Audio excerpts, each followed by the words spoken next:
Viewers, movie के start में हम दुनिया की अमीर तरीन आदमी स्टीव से मिलते हैं। अमीर होने के साथ साथ स्टीव बूढ़ा और बीमार हो चुका था, इसीलिए अब वो एक ऐसी कंपनी से मीटिंग करने के लिए आया था जिसका दावा है कि वो किसी भी बुरे इंसान को जवान कर सकते हैं। स्टीव यहाँ आकर डॉक्टर चैन से मिलता है, जिन्होंने स्टीव को बताया कि हम एक ऐसे प्रोजेक्ट के ऊपर काम कर रही है जिसकी मदद से हम किसी भी बुरे इंसान को एक जवान इंसान का जिस्म दे देते हैं। यही कहने लिए हम उस बुरे इंसान के दिमाग को एक जवान इंसान की बॉडी में ट्रांसप्लांट कर देते हैं, जिसकी वजह से वो दुगनी लाइफ गुजार सकता है। लेकिन ये पूरा काम किसी सर्जरी से नहीं होने वाला था, ये सब काम एक ऑटोमेशन मशीन के जरिए होने वाला था। स्टीव अब डॉक्टर से सवाल करता है कि आप लोगों की कंपनी के बारे में ज्यादा लोगों को क्यों नहीं पता। तो जवाब में डॉक्टर कहते हैं ये सब इलीगल है, किसी एक इंसान को जवान कहने के लिए बहुत से इंसानों को मरना पड़ता है। स्टीव को इस चीज से कोई प्रॉब्लम नहीं थी, इसलिए डॉक्टर चेन अब उसे एक ऐसे रूम में लेकर आई जहाँ पर बहुत से मैकेनिकल बेड्स थे और यहाँ स्टीव के अलावा बहुत से और लोग भी थे। स्टीव को एक बात बता दी गई थी कि उसके अलावा 9 और लोगों ने इस गेम के अंदर हिस्सा लिया हुआ है। इन बेड्स पर लेट के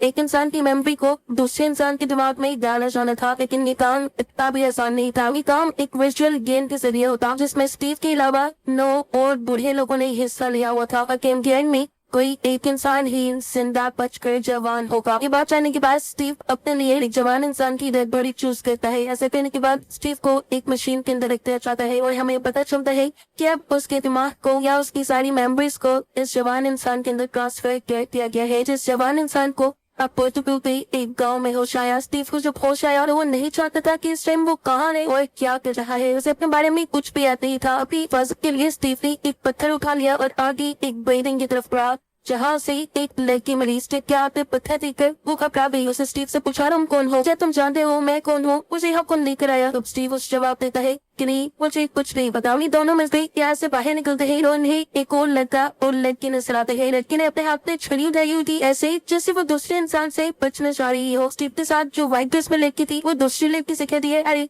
इसे नीचे फेंक दो, हम सभी यहाँ पर गुम हो चुके और बेहतर यही है कि हम आपस में लड़े ना और मिल गए अपने साथ रहने वाली इन अजीब चीजों का पता चलाए ताकि हमें यहाँ से निकलने का कोई रास्ता मिल जाए। वो ब्लैक ड्रेस वाली लड़की उनकी बात नहीं सुनती हो, वहाँ से भाग जाती है। अब एक 5 लड़का इन सबको एक पिछले कमरे से दिख रहा था, वो भी इनके पास आ गया। इससे पहले कि लोग कोई बात करते इन्हें एक जोरदार चीज सुनाई देती है। हाथ पे इन लोग इस टूटी फूटी बिल्डिंग से बाहर निकले। बाहर जाके उन लोगों ने देखा कि उस ब्लैक शर्ट वाली लड़की ने एक लड़के को इतना मारा था कि उसका कान जख्मी होकर उसके कान से खून निकलने लगा था। अपने लोग इस छोटे इंसान की पट्टी कहती है और थोड़ी आगे जाने पर इन्हें 4 लोग और भी मिल चुके थे, जिसमें से एक एशियन आदमी था और बाकी 3 की 3 लड़कियां थी। ये 10 लोग पूरे हो चुके थे और अब इनके साथ क्या हो रहा था ये बातें जानने के लिए ये लोग इसी बिल्डिंग के अंदर आके जो यहाँ पर बनी हुई थी यानी लद्दाख की बिल्डिंग के अंदर ही कोई क्लू हो सकता है। एकदम से यहाँ एक होलोग्राम पे हुआ। डॉक्टर चेन बताओ जिस होलोग्राम ने इन सबको बताया कि ये लोग इस टाइम एक वर्चुअल गेम के अंदर है और इन लोगों की असल बॉडी इस टाइम फैसिलिटी के अंदर है। वो बताता है कि आप सब लोग दुनिया के अमीर तरीन लोग हैं और आप लोग इस गेम में इसलिए आए हैं ताकि आप लोगों को दोबारा जवान किया जा सके, लेकिन आप में से सब लोग जवान नहीं हो पाएंगे। कोई एक जीतने वाला ही इंसान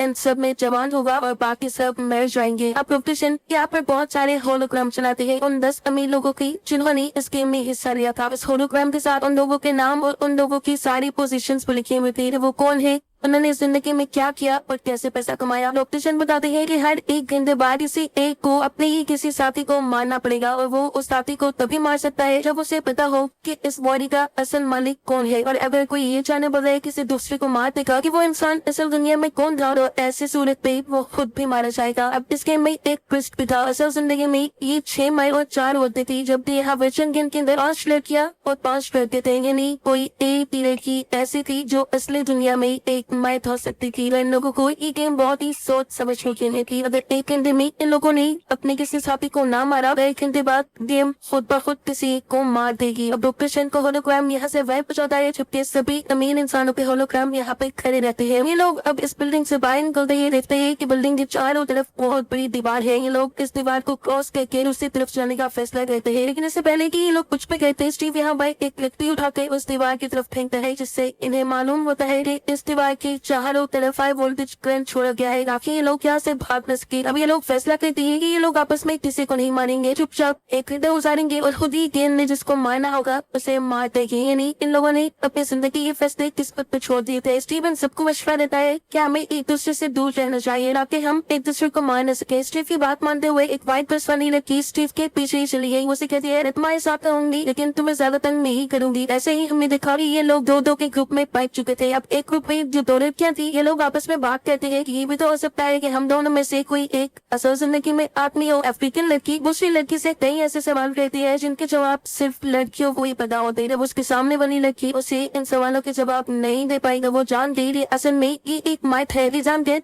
उसने फौरन उस लड़की को चलाकी से वाली दीवार पे धक्का दे दिया और ऐसे वो लड़की चलकर मर गई। इन्हीं खत्म होने से पहले ही इन्होंने अपनी गेम में एक मर्डर कर दिया था और इस अफ्रीकन लड़की ने अपने लिहाज से सब कुछ छुप के किया था कि मोनी जानती थी कि स्टीव और उसकी वाइट क्रॉस वाली साथी ने उसको देख लिया था। इस लड़की को मारने के बाद वो होलोग्राम के पास गई और उसने वहाँ पे एक होलोग्राम चूज किया। ये लड़का असल में एक बहुत बड़ा फुटबॉलर था। उसकी बॉडी सेलेक्ट करते ही वो होलोग्राम वहाँ से खत्म हो गया। वो अब जैसे ही पीछे दिखती है यहाँ पर 3-4 लोग और आ चुके थे। यहाँ पर एक आदमी एक लड़की का गला पकड़ के जबरदस्ती उससे उसकी आइडेंटिटी जानने की कोशिश करता है और ऐसे उसे फील होता है कि शायद ही एक एक्ट्रेस है जो असल जिंदगी में काफी तन्हा रह गई थी। हालांकि ये बात उसे इस लड़की ने खुद नहीं बताई। वो खुद ही गैस करके इस लड़की का माइंड कर देता है और जल्दी से जाके उस एक्टर वाले होलोग्राम को टच कर देता है। लेकिन अब क्योंकि उसने गैस गलत किया था इस वजह से उस लड़की के साथ साथ वो खुद भी मारा गया। ये लोग अब दोबारा पहले की तरह ग्रुप्स में डिवाइड हो जाते हैं। सभी को अब अपनी मौत से डर लग रहा था। उन्होंने पहले वाले लड़की को देख लिया था कि कैसे किसी गलत इंसान के चूज करने पे वो खुद भी मारा गया। अब इन लोगों ने दोबारा ये फैसला किया कि ये लोग सब कुछ गेम के ऊपर छोड़ देंगे कि गेम जिसको भी मारेगी वो अपनी किस्मत को कबूल करेगा और मर जाएगा। ये लोग वापस बाहर आ जाते हैं और किसी टेक्निकल खराबी की वजह से हमें पता चलता है कि स्टीव गेम में सो गया। उसकी आंख फसंती के अंदर खुलती है। डॉक्टर चैन उससे माफी मांगती है और कहते हैं इसी टेक्निकल खराबी की वजह से आप गेम से बाहर आ गए हैं लेकिन कुछ ही देर में आप गेम के अंदर हो गए। स्टीव डॉक्टर चैन से सवाल करता है क्या वो सब सच में हो रहा है। डॉक्टर चैन कहते हैं जल्दी आपको इसका जवाब मिल जाएगा और थोड़ी देर बाद स्टीव को दोबारा गेम के अंदर होश आता है। होश आने से पहले वो कुछ बड़बड़ा रहा था जो सुनकर उसकी साथी लड़की उसे मारने के लिए तैयार खड़ी हो गई। शायद उसने अपनी आइडेंटिटी उस लड़की को बता दी थी इससे पहले कि वो लड़की उसे मारकर अपना असली चेहरा दिखा देती। स्टीव होश में आ गया और स्टीव ने ये सब भांप लिया। स्टीव अपना सेल्फ डिफेंस कहते हुए वहाँ से पीछे पीछे मुड़ता रहा लेकिन अब वो लड़की स्टीव को मारने के लिए आगे बढ़ रही थी। ऐसे में स्टीव ने अपनी जान बचाने के लिए अपनी के लिए पड़ी हुई लकड़ी से उस लड़की के ऊपर हमला कर दिया जो लकड़ी उसकी आग पर लगती वजह से जल्दी से वो लड़की एक गड्ढे में गिरकर मर गई। देखकर स्टीव घबरा गया क्योंकि वो ये नहीं जानता था कि मरने वाली लड़की असली दुनिया में कौन है और अगर वो सही होलोग्राम चूज ना करता तो खुद पे मर जाता। रहता हुआ वो अब होलोग्राम वाले रूम तक जाता है। स्टीव होलोग्राम टच करते हुए घबरा रहा था लेकिन उसने बहुत सोच समझ कर अब एक्ट्रेस वाला होलोग्राम टच किया तो उसका अंदाजा बिल्कुल सही निकला और ऐसे उसकी जान बच गई। वो अब इस होलोग्राम वाले रूम से बाहर से निकल रहा था कि तभी उसे वो अफ्रीकन लड़की नजर आई।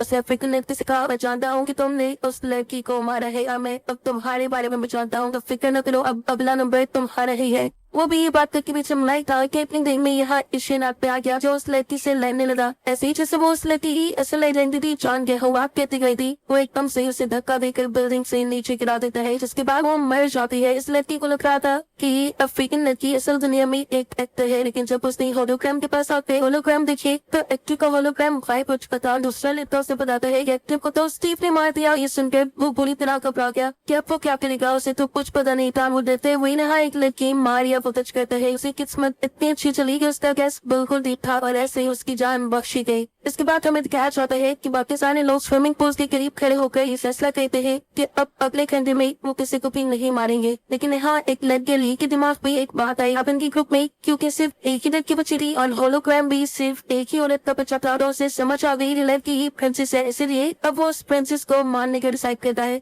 प्रिंसेस भी उसकी अजीब सी नजरें भाग गई इसलिए वो अपनी जान बचाकर भागने लगी। उसका पीछा करते करते ही एक बिल्डिंग में आ जाता है। वो प्रिंसेस बिल्डिंग में छिपी हुई थी और एकदम से प्रिंसेस ने उसके ऊपर एक गन पॉइंट कर दी। अब सोचने वाली बात है कि प्रिंसेस के पास गन कहाँ से आई। असल में ये प्रिंसेस जानती थी क्या कि ये गेम है यहाँ पर कोई न कोई बोनस जरूर होगा और इस गेम में बोनस थे भी जो बाकी सबने नहीं ढूंढे सिर्फ उसी ने ढूंढे और उसे ही गन मिल गई। इससे पहले के लिए प्रिंसेस को मार देता प्रिंसेस उसके कान में गोली मार के उसका नाम पूछती है लेकिन मिलकर से कुछ नहीं बताता। इसीलिए अब प्रिंसेस स्टीव को मारने की में चाहती है, क्योंकि कहीं न कहीं उन्हें स्टीव की आइडेंटिटी पता चल चुकी थी। स्टीव ने यहाँ पे 2 लोगों की जान बचाई थी, पर ऐसे ही इन्हें पता चल गया था कि असल जिंदगी में वो एक अच्छा इंसान है और किसी बड़ी पोस्ट पे है। उसके यहाँ से जाते ही वो लड़का जिसके ऊपर प्रिंसेस ने गोली चलाई थी, वो उस बिल्डिंग की छत से कूद कर अपनी जान दे देता है। अब प्रिंसेस जो स्टीव तक पहुंचना चाह रही थी, एकदम से उसके ऊपर पीछे से किसी दूसरे लड़के ने हमला कर दिया। उसने प्रिंसेस के हाथ से प्रिंसेस की गन छीन ली, लेकिन उसे मालूम हुआ कि इस गन में सिर्फ एक ही गोली थी। प्रिंसेस जो नीचे बैठी हुई थी उसकी डर से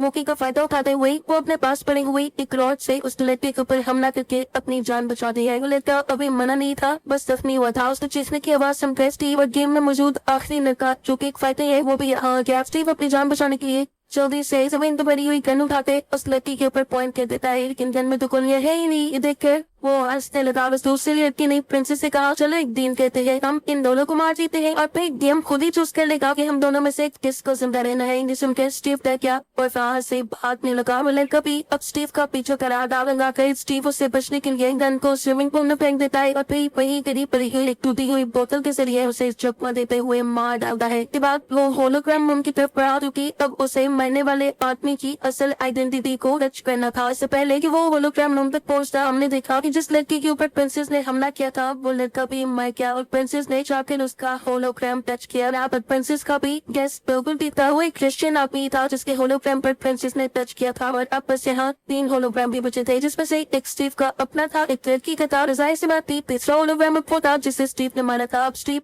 उस होलोग्राम को टच कर लेता है और फिर बाहर आकर प्रिंसेस से मिलता है। वो प्रिंसेस से कहता है हमें ये आखिरी जिंदगी एक साथ गुजारना चाहिए। हो सकता है कि गेम हम दोनों में से किसी को चूज करके खुद ही मार दी। तो प्रिंसेस कहती है हाँ, लेकिन इससे पहले हमें फाइटर को मारना होगा। स्टीव उसे ये बात नहीं बताता कि वो फाइटर को पहले ही मार चुका है। वो उसे भी फाइटर की तरह ही चप्पा देकर रोती हुई बोतल के जरिए मार देता है और ऐसे ही आखिर वो प्रिंसेस भी मर गई, जिसके बाद एक बचा हुआ आदमी यानी स्टीव एस्केप को जीत गया और अब असल जिंदगी में वो जवान हो जाता। गेम खत्म हो चुकी थी और हमने दिखा स्टीव अपनी एक जवान जिस्म के साथ असली दुनिया में आ गया। अपने आप को जवान देखकर स्टीव इतना खुश था कि वो डॉक्टर चेन को इस कंपनी को चलाने की एक बहुत बड़ी फंडिंग भी देता है, जिसके बाद भी गैंग में दिखाया जाता है कि डॉक्टर चेन और भी बहुत से बूढ़े लोगों को इस बीम के बारे में बता रहे थे और ये दिखाते हुए कि कहानी अब सच हो जाती है।